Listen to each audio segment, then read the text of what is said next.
You'll notice that we're seeing a lot more red and blue on the board as the results come in. We're joined again by political expert Charles Bullock. Mr. Bullock, what stands out to you as we look at this? Yeah, well, what we're seeing here, and again, we can't tell the intensity unless we actually bring these up and look at them. Now, for some of these counties, it appears that they got all of those early votes in. Everything was cast in the first 3 weeks. For some of the other ones, where the totals are so small, I think they will simply have the absentee ballots.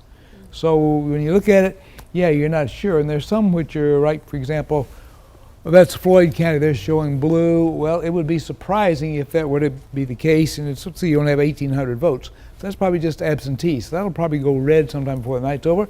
And here we look at Bibb County, yeah, right, which is showing, Republican. Well, that would be, again, very, very surprising. So again, this is probably absentee ballots. So some of the ones are going to change color once we get more votes in. Yeah, we can actually go ahead and turn on our heat map so we can get an even closer look at how the results are coming in tonight. Again, some of the interesting ones to watch are going to be Baldwin and Washington County. And although these look white, we do have results in for these counties. Let's go ahead and take a look at Baldwin. Again, the numbers are still coming in, but so far it looks like we have 48% reporting for Harris, 51% for Trump. Mr. Bullock, what are your thoughts? Yeah, okay, I think here we probably have all of those votes that were cast early, both the absentee as well as the early in person. This is a candidate that's very evenly balanced. Sometimes it's Democratic, sometimes it's Republican, and so we see Trump has a slight edge at this point. Yeah, we'll take a look at one of our bigger counties, Houston County. So far, we have 43% reporting for Harris, 56% reporting for Trump. What are your thoughts around this one? Yeah, and again, I think we probably got everything that was cast up and through last Friday when early voting ended.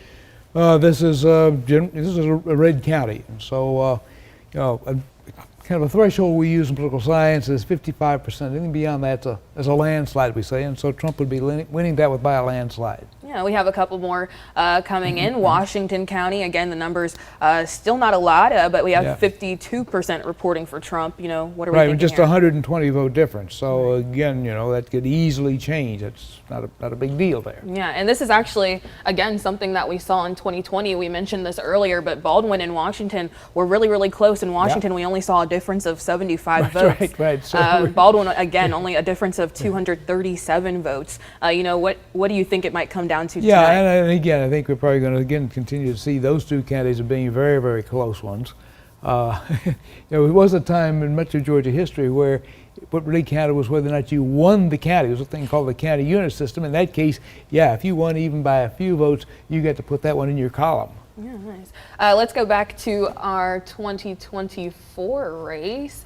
And I'm actually going to zoom back out to the entire state. I know earlier we were playing with some of the other metro areas. Did any of these stand out to you, either around Augusta, Savannah, any other landmarks? Again, we've got, this Fulton County is the most populous county in the state, has the largest turnout.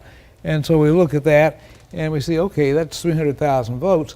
But that's not by all of them by a long shot. I mean, there'll be far more votes that are going to be coming in. And again, this is one of the ones where if a Democrat is going to win the state, Democrat has to run up the totals here. Leading right now by 130,000 votes. Joe Biden won this county by 246,000 votes, so roughly twice that margin is what Biden won by. And probably if Harris were to carry the state, she probably would do about that well also. Well, thank you so much, Dr. Bullock. We'll continue to monitor the results as they come in, but for now, back to you.